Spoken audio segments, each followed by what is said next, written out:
Assalamualaikum warahmatullahi wabarakatuh. Salam sejahtera bagi kita semua. Rekan-rekan, kita akan melanjutkan pertemuan kita pada hari ini dengan membahas institutional economics atau bahasa Indonesia ekonomi kelembagaan. Tapi dalam terminologinya pembahasan kali ini akan menggunakan istilah kelembagaan dan institusi secara bergantian. Nah, meskipun demikian, kita akan mencoba melihat analisis ini dalam perspektif ya ekonomi yang lebih mainstream. Meskipun demikian, bukan berarti kita tidak membahas old institutional economics. Ini adalah keterkaitan utama atau relevansi konteks ekonomi kelembagaan atau institutional economic di dalam ilmu ekonomi, khususnya dalam aspek pembangunan ekonomi. Artikel utama yang kita citasi adalah artikel Acemoglu tahun 2001 dan Rodrik tahun 2004. Dalam artikel tersebut, Acemoglu 2001 melihat bahwa perbedaan tingkat kematian atau tingkat harapan hidup digunakan untuk mengestimasi dampak kelembagaan yang merepresentasikan kinerja perekonomian. Jadi hal itu yang dilakukan oleh Acemoglu dan kawan-kawan. Nah, dalam penelitian ini apa yang ingin dilihat? Yang ingin dilihat adalah bagaimana bangsa Eropa, khususnya konteksnya adalah Eropa, untuk mengadopsi kebijakan koloni yang berbeda-beda sesuai dengan institusinya. Jadi setiap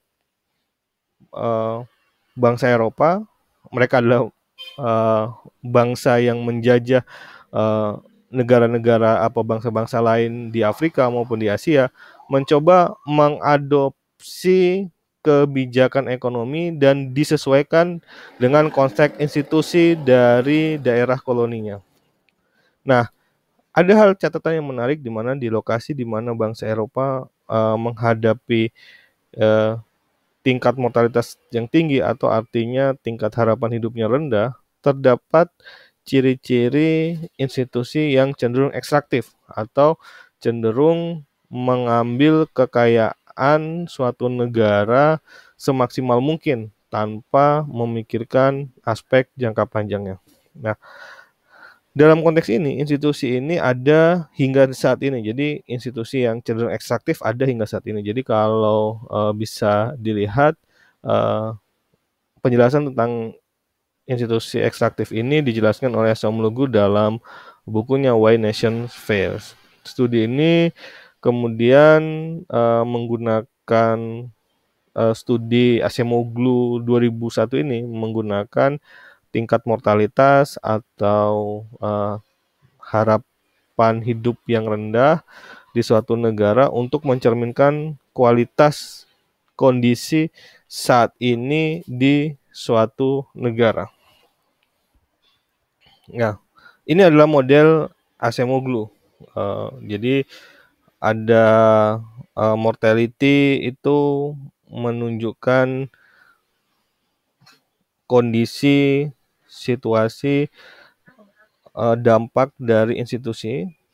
Kemudian di situ bagaimana institusi awal berkelindan atau berinteraksi dengan pendekatan-pendekatan yang disampaikan oleh bangsa Eropa sehingga menyebabkan kondisi saat ini. Jadi kondisi awal, kemudian adanya bahasanya halus sekali settlement itu atau penjajahan, kemudian early institution itu paralel dengan kondisi awal, kemudian ada current institution di mana ada intervensi dari kelembagaan atau institusi yang disampaikan negara-negara Eropa untuk mengubah institusi kondisi lokal pada saat itu. Nah, hasilnya itu akan dicerminkan oleh kinerja perekonomian, salah satunya adalah mortalitas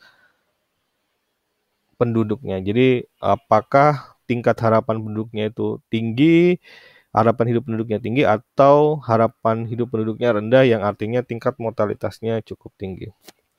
Ini adalah regresinya. Jadi ada mortality, ada log GDP per kapita, kemudian risk and income. Jadi ini adalah hasil-hasilnya. Nah, ini yang didapat. Selain itu, dalam perspektif pembangunan ekonomi, ada penjelasan Rodrik yang kemudian mencoba memodelkan bahwa apa sih faktor endogen atau eksogen, ya khususnya yang terkait dengan institusi. Jadi setelah pada penjelasan sebelumnya kita membahas tentang pertumbuhan ekonomi endogen, kemudian pertumbuhan ekonomi eksogen. Nah, dari dua institusi ini kemudian mulai dipisah-pisahkan. Ada yang sifatnya memang benar-benar endogen. Nah, ternyata yang sifatnya endogen itu adalah endowments-nya dan produktivitasnya. Dan namun endowment yang ada itu dipengaruhi oleh karakteristik eksogen geografi. Nah, tapi di sisi lain ada faktor endogen itu yang dipengaruhi oleh faktor yang cenderung endogen, relatively endogen, yaitu adalah perdagangan dan kelembagaan atau institusi. Jadi disinilah institusi memegang peran penting untuk mempengaruhi faktor endogen yang pada akhirnya akan berdampak terhadap kualitas pendapatan masyarakat. Nah, ini konstelasinya, konsep ekonomi kelembagaan atau institusional ekonomi. Banyak literatur dalam ekonomi yang menganalisis kelembagaan. Nah, dari North, Jones, Barden, Hodgson, dan lain-lain. Nah, termasuk Acemoglu dan Rodrik yang kita bahas tadi. Namun ada hal yang menarik di mana institusional ini menjadi perhatian utama sejumlah lembaga internasional untuk mempengaruhi situasi kelembagaan yang ada di suatu negara.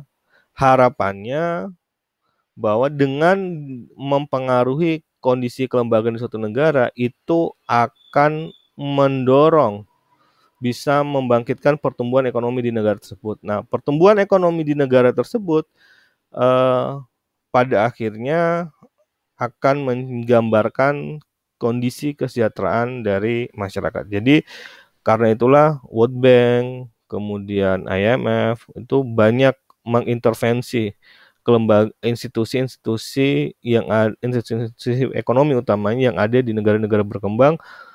Agar apa? Agar ada peningkatan pertumbuhan ekonomi yang signifikan. Perspektifnya adalah konvergensi ekonomi. Nah, sebenarnya peran institusional atau kelembagaan itu telah teridentifikasi dalam riset-riset sebelumnya, meskipun belum secara spesifik menjelaskan bahwa inilah kelembagaan. Jadi dalam riset sebelumnya baik Lewis, Myrdal, Kuznets, Sen, Hirschman, dan termasuk Solow itu menjelaskan bahwa ada faktor yang mempengaruhi perbedaan satu alat produksi. Nah, jadi misalkan ada mesin dengan tingkat kecanggihan yang sama di Amerika, ada tenaga kerja juga, kombinasinya sama, namun ternyata itu menghasilkan tingkat produktivitas yang berbeda. Jadi satu alat produksi sepatu misalnya, yang pertama ditaruh di Indonesia, yang kedua identik ditaruh di Amerika. Kemudian dioperasikan dengan jumlah orang yang sama, 2 orang di Indonesia, 2 orang di Amerika. Dalam sejumlah riset menunjukkan bahwa ternyata meskipun capitalnya atau alat produksinya sama, kombinasi tenaga kerjanya juga sama, ternyata produktivitasnya itu berbeda. Ya. Nah, disitulah kemudian akan melihat, oh ternyata kalau di suatu negara tertentu mmm, pekerjaannya itu bisa terus-menerus. Kalau di negara muslim misalnya kebetulan ada, jeda waktu, istirahat dulu, ada sholat zuhur dan seterusnya. Bukan berarti, satu lebih bagus dengan yang lainnya, tidak. Namun kondisi-kondisi itu yang menyebabkan, ada yang selesai jam 5, kemudian bisa jadi karena ada istirahat, selesainya bisa jam 6 dan seterusnya. Nah, itulah konteks bagaimana kondisi suatu negara itu bisa berbeda dengan negara yang lain. Meskipun demikian, sekering lagi di ekonomi neoklasik bahwa paradigma kelembagaan ini sering diabaikan. Jadi, bahkan mengatakan itu tidak terlepas dari adanya sejumlah asumsi neoklasik yang tidak terpenuhi seperti informasi yang sempurna, ada biaya transaksi, tidak terjadi maksimasi profit, dan sehingga dalam perspektif neoklasik kelembagaan ini kesannya uh, kurang pen, kurang penting, jadi dia bersifat sebagai enabler atau kondisi pemampu aja. Jadi akibatnya intervensi-intervensi harus memastikan di dalam pasar di suatu negara tersebut memiliki informasi yang sempurna, biaya transaksinya minim, serta dipastikan setiap orang melakukan maksimasi profit. Nah, ini apa yang membedakan ini tadi yang disebut pembedaannya adalah total factor productivity. Sebenarnya apa yang menyebabkan total factor productivity ini bisa berbeda-beda antara satu negara dengan yang lain, meskipun kombinasi capital dan labor-nya sama. Nah, ternyata kotak hitam atau black box tentang TFP ini, total factor productivity ini, kemudian lebih banyak atau lebih bisa dijelaskan dengan konsep kelembagaan atau institusional. Nah, ini kelembagaan dalam ekonomi, perannya, keberadaan kelembagaan itu yang berbeda-beda, kontribusi kelembagaan atau terhadap produktivitas juga berbeda-beda, keberadaan kelembagaan belum tentu efisien, dan ada mekanisme perubahan dalam kelembagaan atau institusi itu yang bisa diintervensi. Jadi misalnya ada pesanan untuk mengubah undang-undang, ya, undang-undang yang harusnya dikelola oleh negara ternyata coba dibuat diprivatisasi. Harapannya ada kelembagaan yang lebih baru yang bisa mempengaruhi atau mempermudah bekerjanya perekonomian di dalam sistem ekonomi. Nah, apa aspek yang diperhatikan untuk kelembagaan? Ada yang mengatakan ada agama, kultural, dan isu kebebasan. Jadi sejauh mana kebebasan itu terjadi. Jadi seolah-olah aspek kelembagaan ini kemudian dalam perspektif neoklasik sebenarnya akhirnya dimaknai sebagai liberalisasi, ya, liberalisasi. Jadi arah dari intervensi kelembagaan yang dilakukan oleh World Bank, oleh IMF dan kawan-kawannya itu cenderung untuk memastikan kondisi ekonomi sosial yang ada di dalam masyarakat, yang ada dalam satu negara, itu memperhatikan aspek-aspek kebebasan. Nah, salah satunya yang sering bertentangan itu adalah agama. Nah, baru menjelaskan hal itu. Jadi ada studi tentang bagaimana pengaruh agama. Jadi studi sebelumnya menolak bahwa kultur dan budaya atau agama itu juga memegang peranan penting terhadap perbedaan produktivitas antara satu negara dengan negara yang lainnya. Kemudian di sini oleh Barrow dan McClary itu mereka menggabungkan kebutuhan sosial dan politik. Nah, eee, investigasi mereka dilakukan terhadap, penganut gereja Kristen di mana, ternyata ada hubungan antara kepercayaan mereka terhadap beragama dengan kehadiran keseringan, intensitas, atau frekuensi mereka menghadiri ibadah, dan ternyata itu berpengaruh terhadap, pertumbuhan ekonomi. Jadi ini dilakukan biasanya di pedalaman-pedalaman Amerika yang di sana kalau teman-teman lihat ada white supremacy-nya tinggi, di mana di situ, eee, apa, mereka sering beribadah, dan, di situ mereka memegang agama yang sangat kuat, tapi pada dasarnya mereka merasa hidup nyaman saja, jadi tidak perlu harus seperti New Yorker gitu yang, apa, menginginkan kebebasan yang cukup tinggi di dalam, berkehidupan. Nah,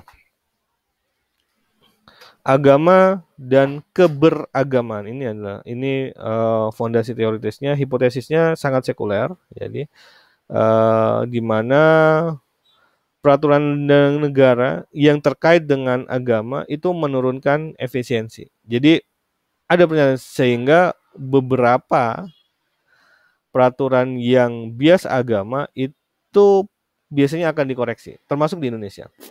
Kenapa? Kecenderungannya bahwa jika ada peraturan negara yang bias agama, agama apapun, maka kecenderungannya dapat menurunkan efisiensi dalam perekonomian yang mempengaruhi kualitas pertumbuhan ekonomi. Nah, pada kasus negara dengan kepercayaan agama Nasrani atau agama Kristen misalnya, jadi peningkatan kehadiran orang yang lebih sering ke gereja itu ternyata bukan menyebabkan, berkorelasi atau berhubungan dengan pertumbuhan ekonomi yang rendah. Jadi tidak hanya ini hanya kasusnya Barrow dan McClary aja di Amerika. Teman-teman bisa cari namanya Economics of Religious.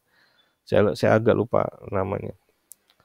Nah, kemudian ada isu kultural. Nah, isu kultural ini yang berkaitan dengan bagaimana nilai emansipasi atau toleransi terhadap terhadap perubahan. Nah, kalau kultural ini juga sedikit terkait dengan demokrasi karena pada kenyataannya kenapa ada yang membedakan karena tidak ada di beberapa negara-negara tertentu yang basisnya memang agama, tapi ada di negara tertentu yang basisnya itu adalah kultur. Ya seperti di Cina itu basisnya adalah kultur mereka. Mongol, Tibet, Nepal, kemudian jadi banyak negara yang base-nya itu adalah base kultural. Nah, ini elemennya adalah kebebasan. Jadi ya banyak yang beranggapan bahwa kecenderungannya negara-negara yang tingkat kebebasannya tinggi, demokratisnya tinggi, cenderung liberal itu memiliki pertumbuhan ekonomi yang lebih tinggi dibandingkan negara-negara lain yang menjunjung tinggi kultur dan menjunjung tinggi agama. Nah, meskipun demikian, kayak Bhutan contohnya. Jadi meskipun dia menjunjung tinggi kultur, bagaimana Bhutan itu merawat ekosistemnya, bagaimana dia tetap memakai baju tradisionalnya, yang dimana baju tradisional itu adalah hasil dari olah kerja penduduknya, dan mereka hidup secara kultural, ternyata mereka memiliki tingkat kebahagiaan yang lebih tinggi dibandingkan dengan negara-negara berbasis liberal meskipun pendapatannya cukup banyak, namun ternyata tingkat stresnya lebih tinggi juga. Nah, di sini kemudian definisi kelembagaan. Jadi dari aspek kultural, aspek agama, kemudian aspek kebebasan yang dilihat punya korelasi atau hubungan dengan pertumbuhan ekonomi. Di sini kemudian kelembagaan atau institusi didefinisikan. Jadi definisi kelembagaan dan dampaknya yang mempengaruhi perekonomian sebenarnya tidak terlalu didefinisikan secara khusus oleh ekonom. Nah, definisi serupa tentang kelembagaan ekonomi sebenarnya adalah kalau nanti akan kita temukan sejumlah ahli mencoba mendefinisikan kelembagaan ekonomi, sebenarnya itu adalah kontraposisi dan variasi dari sejumlah pemikiran ekonomi dan bermacam pendekatan teoritis. Jadi sebenarnya banyak yang melihat ekonomi kelembagaan merupakan upaya untuk menjelaskan satu fenomena pendapatan, satu fenomena indikator ekonomi, bagaimana variasinya, dinamikanya, dengan dari perspektif selain perspektif ekonomi mainstream seperti yang kita diskusikan sebelumnya. Misalkan kita diskusi tentang pertumbuhan ekonomi, kita diskusi tentang marginal di neoklasik, kita berdiskusi tentang Keynesian dan seterusnya. Nah, kemudian apakah faktor-faktor itu menjelaskan? Ya, mungkin ya sebagian, namun ternyata tidak seluruhnya. Ada beberapa faktor lain yang setelah diinvestigasi lebih detail mencoba menjelaskan lebih precise atau lebih tepat bagaimana dinamika ekonomi itu terjadi. Nah, disitulah orang kemudian mengumpul atau mengumpulkan semua analisis alternatif itu dalam perspektif ekonomi kelembagaan. Jadi meskipun nanti kita akan lihat school-nya pun atau perspektifnya akan berbeda. Jadi ada yang old institutional economics dan ada yang new institutional economics. Nah, ini kita bahas old institutional economics. Jadi pada dasarnya konsep ini menolak rasionalitas individu yang bertujuan hanya mempertimbangkan maksimisasi keuntungan pribadi. Ya. Dan dalam old institutional economy menekankan bahwa peran kebiasaan, aturan sosial dan itu mempengaruhi perilaku manusia yang melandasi aksi manusia untuk berekonomi. Di dalam konteks itulah kondisi perekonomian dalam memaksimasi keuntungan itu juga akan terpengaruh. Nah, old institutional economy membangun konsep alternatif perilaku ekonomi yang melekat pada institusi, bahwa perilaku-perilaku berekonomi itu tidak bisa dilepaskan dari institusi yang menaunginya. Seperti tadi, bahwa apa yang terjadi di Bhutan itu pilihan-pilihan keputusan mereka dan seterusnya itu tidak terlepas dari pilihan kultural mereka, bahwa mereka tidak mencoba seperti orang-orang dengan di negara demokrasi, di negara yang lebih liberal dan seterusnya, tapi mereka memilih kultur mereka, aspek kultural mereka dengan konsekuensi-konsekuensi mereka. Nah, disitulah dikatakan bahwa kultur mempengaruhi perilaku mereka berekonomi. Nah, di sini kemudian institusi di old institutional economy kemudian membuat produsen dan konsumen satisfied atau puas atau bahagia dengan kondisi sekarang. Namun belum tentu kebahagiaan itu memaksimasi utilitas mereka sendiri. Jadi menurut perspektif yang lain sebenarnya mereka masih bisa lebih tinggi lagi. Ya, mereka masih bisa lebih tinggi lagi. Terlepas dari kita akan diskusi, kita pernah diskusi tentang Pareto ya. Ya, itu yang disebutkan bahwa Pareto optimumnya itu belum terjadi. Jadi mereka masih bisa meningkatkan utilitas lebih tinggi lagi tanpa mengorbankan utilitas orang yang lain. Nah, disinilah kemudian oleh old institutional economics itu menunjukkan bahwa di sini institusional itu matters. Jadi institusional itu berperan penting di dalam mempengaruhi pilihan-pilihan kebijakan atau pilihan-pilihan aksi ekonomi yang diambil oleh setiap manusia. Nah, sebaliknya, new institutional economy adalah pendekatan kedua di mana new institutional economy tetap mempertahankan analisis neoklasik, basisnya yaitu maksimasi individu dan analisis marginal. Jadi tetap dong analisis marginalnya itu nggak bisa dilepaskan. Nah, tapi bagaimana mereka menjelaskan bahwa analisis marginal itu tidak bisa dilakukan dan maksimasi keuntungan itu juga tidak bisa dilakukan karena ada biaya transaksi, ada informasi yang sempurna dan ada bounded rationality yang terjadi pada setiap aktor.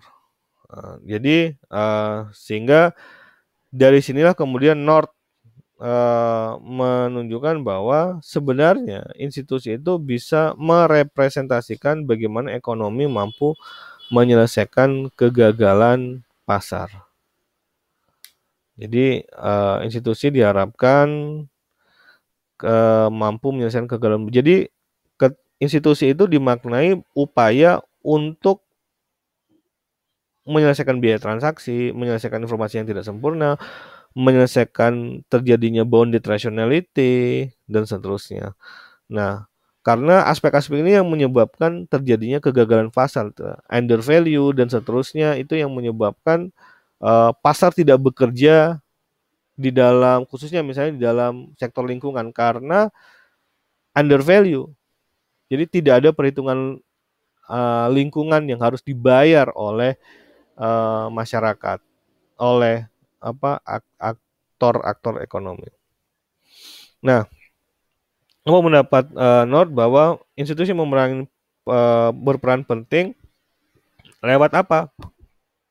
Untuk mengurangi ketidakpastian dan untuk membuat kerangka hubungan sosial yang konsisten, sehingga harapannya kondisi kerangka sosial, interaksi sosial yang terkait dengan ekonomi di satu negara itu bisa konsisten dengan di negara yang lain. Jadi kalau pemerintah itu perannya sama, misalnya yang sudah terjadi itu adalah bank sentral. Di seluruh dunia peran bank sentral sama, hanya menjaga inflasi lewat inflation targeting framework.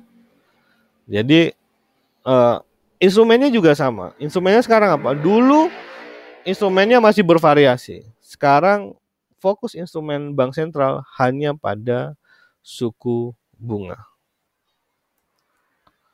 Nah, ini teori institusi neoklasik. Jadi sehingga dalam paradigma tidak ada mekanisme alokasi yang berbeda dari setiap pasar. Jadi alokasi di setiap pasar itu selalu akan mencerminkan keseimbangan. Kemudian satu-satunya yang diakui adalah pasar, di mana tempat kembali dari interaksi ekonomi adalah di pasar. Kemudian alokasi yang terjadi. Jadi kenapa seseorang itu melakukan keputusan naruh capital atau keputusan bekerja, labor itu memutuskan bekerja selama 12 jam, itu bukan karena aturan norma seperti tadi kan. Kemudian di negara muslim misalnya ada pengurangan karena harus beribadah sholat, tapi sebaiknya menurut neoklasik itu tidak terjadi. Jadi alokasi sumber daya itu murni karena peran pasar. Jadi bukan dipengaruhi oleh norma atau perilaku atau faktor-faktor lainnya.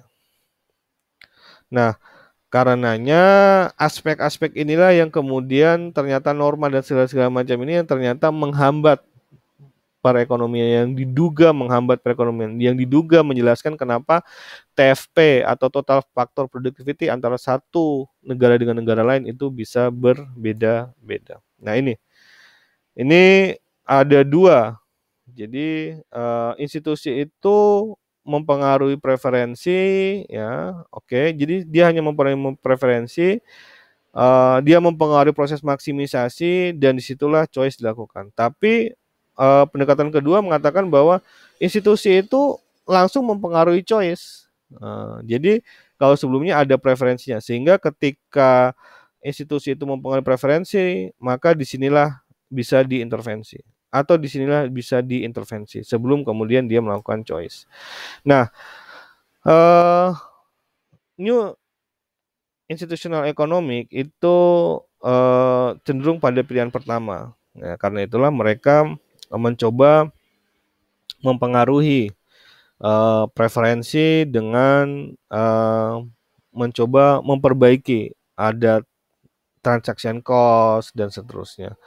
Kemudian sebaliknya pada kasus kedua, institusi ekonomi fokus pada aturan kebiasaan, old institutional economy fokus pada kebiasaan yang langsung mempengaruhi choice. Jadi kalau mau mengubah pilihan atau choice dari aktor ekonomi di dalam melakukan alokasi sumber daya, maka ubah dulu institusinya. Nah, kalau di institusi ekonomi ya sudah institusinya berubah, tapi sistem skema antaranya itu yang harus kita ubah. Misalnya tadi transaction cost-nya yang kita coba ubah seperti yang dilakukan oleh Kuase. Jadi Kuase melihat bahwa sebenarnya ada transaction cost ya yang dapat mengurangi eksternalitas negatif. Nah, biaya transaksi ini yang kemudian adalah biaya untuk melakukan pertukaran, untuk mentransfer properti kita, kemudian untuk memulai aktivitas, atau untuk melindungi bisnis, atau untuk mengumpulkan informasi, atau mengubah atau melestarikan kerangka kelembagaan yang sebenarnya. Jadi itu adalah transaction cost. Jadi tidak hanya melibatkan finansial, tapi karena waktu, sehingga misalnya ease of doing business, ya, ada daerah-daerah atau negara-negara yang berusahanya itu lama sekali karena dia harus nego dengan masyarakat sekitar. Nah, dia harus mencocokkan dengan aspek kultural masyarakat sekitar. Nah, inilah yang disebut dengan biaya transaksi. Nah, posisi new institutional economics dalam perubahan institusi, kalau kita bisa melihat harapannya new institutional economic, new economic institution itu harapannya akan mengurangi biaya transaksi, dan agen akan menggunakan lembaga itu untuk mengurangi biaya transaksi. Jadi institusi itu akan mengurangi biaya transaksi, dan aktor ekonominya nih akan menggunakan kelembagaan yang ada itu untuk mengurangi biaya transaksi, sehingga mereka seperti tadi, biaya transaksi adalah biaya untuk memulai aktivitas, melakukan aktivitas, sehingga mereka secara efisien akan melakukan kegiatan-kegiatan ekonomi. Nah, bagaimana perusahaan bereaksi terhadap perubahan harga relatif dengan memodifikasi metode produksi mereka. Jadi terhadap harga baru dan teknik-teknik baru. Jadi akhirnya mereka melakukan modifikasi terhadap metode produksi. Nah, oleh karena itu metode itu akan berubah, ya. Teknologi itu akan berubah, juga akan menyesuaikan dengan kondisi lembaga tersebut. Jadi kalau lembaganya berubah, tentunya mereka akan dengan cepat akan mencoba mengubah cara-cara mereka melakukan produksi atau memodifikasi teknik produksi mereka. Ya, ini yang ada yang disebut dengan institusi formal. Nah, jadi institusi formal itu biasanya mencakup dengan ranah hukum. Itu karena itulah kita sering menyebutnya bahwa negara kita adalah negara hukum. Hukum adalah panglima. Nah, di situ ranah hukum ini mencakup konstitusi yang mengatur dasar kita berperilaku. Kemudian ada regulasi yang lebih operasional nih. Jadi kalau sebelumnya diatur bahwa perekonomian di pasal 33 kondisi perekonomian seperti ini. Kemudian oleh regulasi, oleh undang-undang diatur lebih detail lagi bagaimana bank sentral, bagaimana perbankan di sektor keuangan bergerak, bagaimana perusahaan itu diizinkan dan seterusnya. Nah, ada hubungan sebenarnya antara kerangka formal dan ekonomi politik, khususnya di aspek governance atau tata kelola, hak milik, dan sistem peradilan. Jadi ketika undang-undang itu sudah jadi, ketika peraturan itu sudah jadi, tentunya akan mempengaruhi tata kerja atau interaksi antar aktor. Nah, disitulah kemudian beberapa aktor untuk mengurangi biaya transaksi mengimplementasikan prinsip good governance, transparansi, partisipasi, akuntabilitas. Jadi prinsip-prinsip good governance itulah yang kemudian diimplementasikan di dalam kesehariannya, sehingga harapannya dengan semua aspek seluruh hal itu transparan, tidak ada. Jadi ketika seluruh halnya tidak ada lagi kecurigaan atau kemudian yang menyebabkan terjadinya biaya transaksi atau transaction cost, ya, transaction cost yang terjadi dalam perekonomian. Nah, namun kita juga punya informal institution atau institusi formal, yaitu berupa norma sosial, konvensi, kesepakatan, nilai moral, agama, tradisi, dan norma perilaku lainnya. Jadi norma ini sebenarnya sejak lama sudah diakui bahwa kalau misalnya di kebudayaan di Cina, saya pernah ke Singkawang, di mana sebagian besar etnis di Kabupaten Singkawang, kota Singkawang itu adalah beretnis Cina. Nah, pada saat itu saya bersama dengan teman dari USAID. USAID fokus pada kesehatan masyarakat. Kesehatan masyarakatnya untuk mendorong pelayanan bagi ibu hamil dan balita. Nah, namun di kota Singkawang, alokasi terbesar di sektor kesehatan itu berada pada perawatan manula. Ya, sebagai perwakilan USA, teman saya kemudian mengatakan harusnya diubah bahwa anak-anak itu masa depan. Sementara kalau manula itu harus less priority. Ternyata kebudayaan atau kultur di etnis Tionghoa tidak bisa demikian. Jadi penghargaan terhadap leluhur orang tua itu sangat tinggi, sehingga sampai alokasi APBD untuk kesehatan itu juga cukup tinggi di sana. Dan disitulah saya baru pertama kali menemukan clash antara perspektif dari dari lembaga internasional yang ingin memasukkan intervensi ke institusi lokal. Nah, lebih lanjut, institusi informal sering disebut dengan etos lama atau warisan sejarah yang melekat atau yang embed ke dalam perilaku masyarakatnya. Ya.